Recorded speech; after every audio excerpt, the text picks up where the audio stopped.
चला तर मग बघूयात आता भोगीच्या भाजीसाठी लागणारं साहित्य. सर्वप्रथम हे कारळं भाजून बारीक करून घेतलेलं आहे.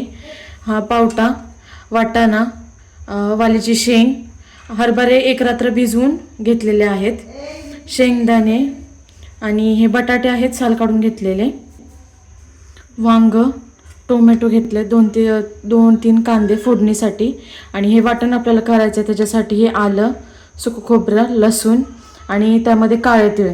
आता संक्रांत म्हणलं की तीळ तर त्याच्यामध्ये हवंच. चला तर मग आता वाटणाची तयारी करून घेऊयात. हे खोबरं बारीक चिरून घ्यायचं आहे.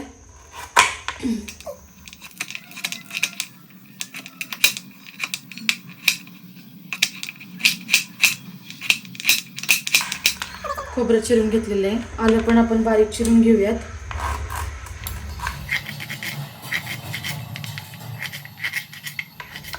लसूण, हे सगळं आपण मिक्सरला बारीक करून घेऊयात. पातेलं गरम करायला ठेवूयात आणि पातेलं गरम होईपर्यंत आपण फोडणीची तयारी करायची आहे. हे घेतलेले कांदे आपण बारीक चिरून घेऊयात.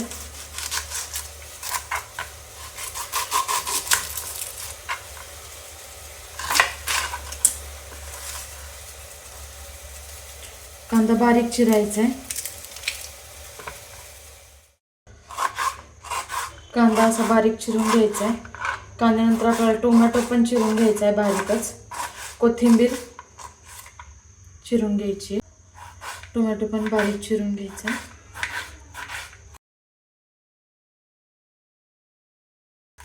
कोथिंबीर बारीक चिरून घ्यायची.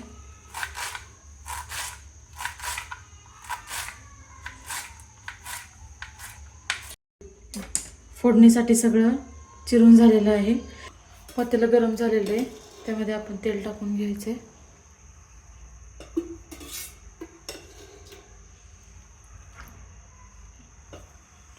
जिरं टाकायचं आहे त्याच्यामध्ये. हिंग, हा बारीक चिरलेला कांदा आहे तो याच्यामध्ये टाकायचा आहे.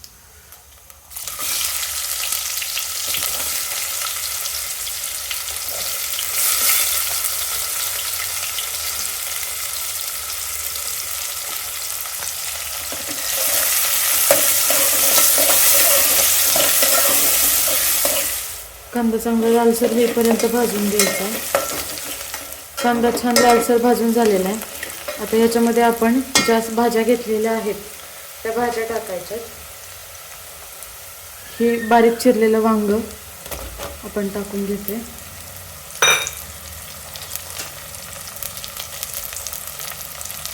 वाल्याची शेंग आहे.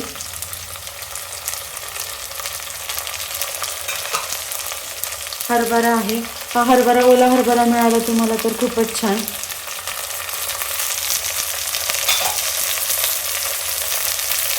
वाटाणा आहे. पावटा आणि हे शेंगदाणे. हे सगळं आपण छान एकत्र करून घ्यायचं.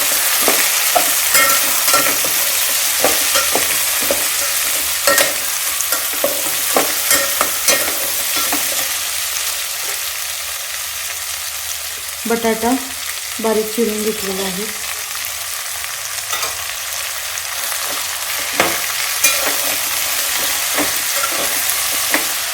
हे वाटण आपण वाटून घेतलेलं आहे. तर याच्यामध्ये सुकं खोबरं, लसूण, आलं आणि थोडी कोथिंबीर घालून हे वाटण आपण वाटून घेतलेलं आहे. तर हे आपण ह्याच्यामध्ये टाकूयात.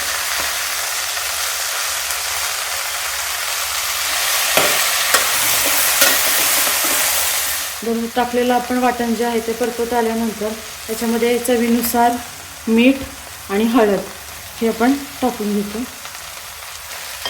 ते एकजीव करून घेऊयात. मीठ एकत्र केल्यानंतर आपण हे टोमॅटो आणि कोथिंबीर जी चिरून घेतलेली होती तर ती त्याच्यामध्ये टाकायची आपल्याला.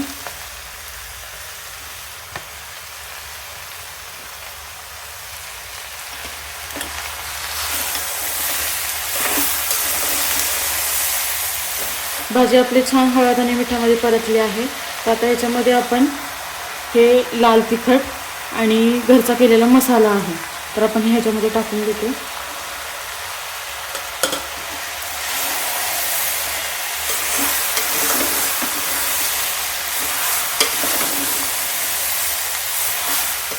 सगळ्यात महत्त्वाचा ह्याच्यात राहिलेला इन्ग्रेडियंट आहे तो काळं तीळ. संक्रांतीनिमित्त तिळाला खूप महत्त्व आहे, तर आपण ते तीळ ह्याच्यामध्ये टाकून घेऊयात. तर आता ह्या भाज्या परतून झालेल्या आहेत, तर भाज्या पूर्ण शिजल्या गेल्या जाव्यात म्हणून आपण ह्याच्यामध्ये पाणी टाकून घेतो.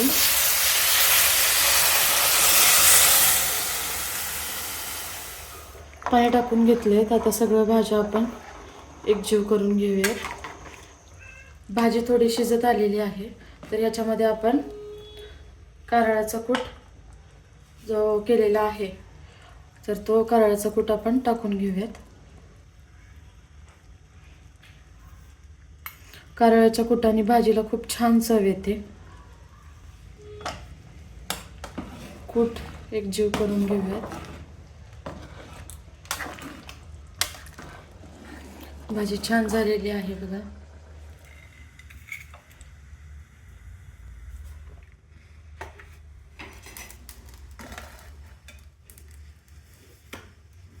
ही आपली भोगी स्पेशल थाळी तयार आहे.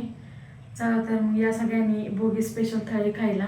आणि जर ही थाळी तुम्हाला आवडली असेल तर लाईक करा, कमेंट करून नक्कीच सांगा.